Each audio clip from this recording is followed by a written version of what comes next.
क्या आपको पता है कि हम लोग बाल गोपाल यानी कि हमारे श्री कृष्ण भगवान को 56 भोगी क्यों लगाते हैं? नहीं ना?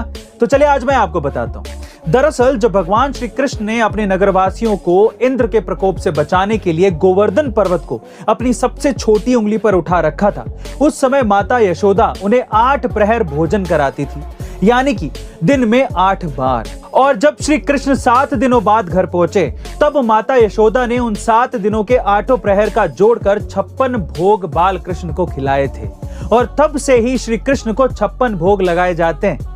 जय श्री कृष्णा। वैसे गाइस, क्या आपको इसके पहले तक श्री कृष्ण भगवान को 56 भोग क्यों लगाए जाते हैं, इसका रीजन पता था? गाइस, आमतौर पर सनातन धर्म में किसी की मृत्यु हो जाने पर उन्हें जलाकर दाह संस्कार किया जाता है, लेकिन साधु संतों के मामले में ऐसा नहीं है, क्योंकि उन्हें भू समाधि दी जाती है और इस प्रक्रिया के तहत उन्हें जमीन में बैठाकर दफनाया जाता है। लेकिन अब आपके जहन में यह सवाल उठ रहा होगा कि ऐसा क्यों किया जाता है और क्या सनातन धर्म इसकी इजाजत देता है?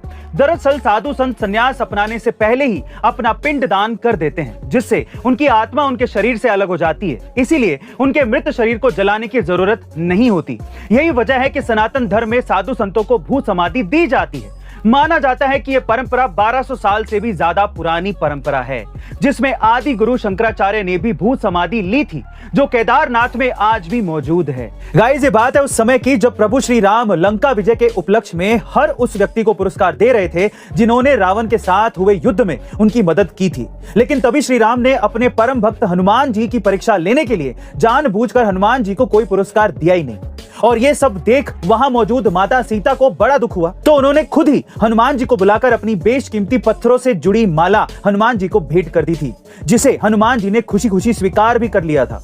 लेकिन कुछ समय बाद महल के बाहर जाकर हनुमान जी एक एक करके उस माला के अमूल्य पत्थरों को तोड़ने लगे, जिसे देख वहां के दरबारियों ने हंसते हुए हनुमान जी से पूछा कि ये आप क्या कर रहे हो, इतनी बेशकीमती माला आप क्यों तोड़ रहे हो? तो हनुमान जी ने बड़ी सरलता से जवाब देते हुए कहा कि जिस वस्तु में राम नहीं है वो वस्तु कितनी भी कीमती हो मेरे लिए बेकार है। जय श्री राम। गाइस, इसलिए हनुमान जी को राम जी का परम भक्त कहा जाता है। गाइस, महाभारत में दिया गया एक ऐसा श्राप जिसकी वजह से आज हमें कलयुग में रहना पड़ रहा है। जी हाँ गाइस, त्रेता युग में श्रृंगी नाम के एक ऋषि ने अर्जुन के नाती और अभिमन्यु के पुत्र राजा परीक्षित को श्राप दिया था कि तुम्हारी मृत्यु तक्षक नाग के डसने से होगी, और हुआ भी कुछ ऐसा ही। श्राप मिलने के 7वें दिन बाद ही तक्षक नाग के डसने से राजा परीक्षित की मौत हो गई, और ऐसा माना जाता है कि उसके बाद त्रेता युग पूरी तरीके से खत्म हो गया और फिर शुरुआत हुई कलयुग की। क्योंकि राजा परीक्षित के जिंदा रहते कलयुग में इतना साहस नहीं था कि वो इंसानों पर हावी हो सके, पर उनकी मृत्यु के पश्चात ही कलयुग पूरे पृथ्वी पर हावी हो गया। लेकिन कहा यह भी जाता है कि इस कलयुग को खत्म करने के लिए भगवान विष्णु अपने कल्कि अवतार में इस धरती पर अवतरित होंगे।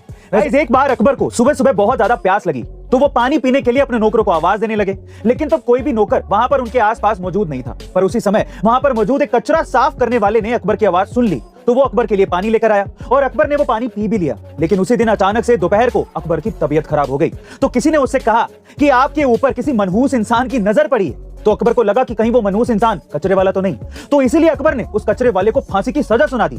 लेकिन जब बीरबल को यह बात पता चली तो वो अकबर के पास आए और कहा कि अच्छा, मान लेते हैं कि वो कचरे वाला मनहूस है, इसीलिए आप उसकी शक्ल देखकर बीमार हो गए, लेकिन महाराज इस तरह से तो आप दुनिया के सबसे बड़े मनहूस हैं।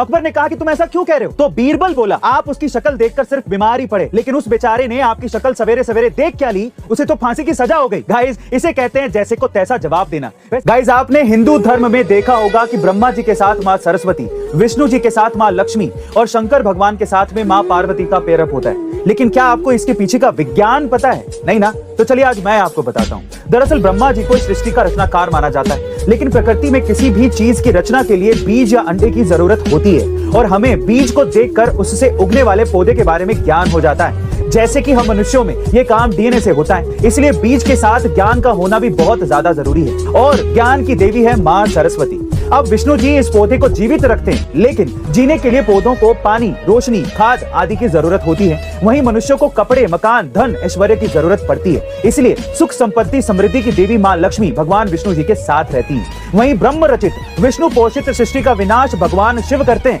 जिसके लिए उन्हें शक्ति अर्थात माँ पार्वती की जरूरत पड़ती है। वैसे गाइस, क्या आपको इसके पहले तक इन जोड़ियों के पीछे का विज्ञान पता था?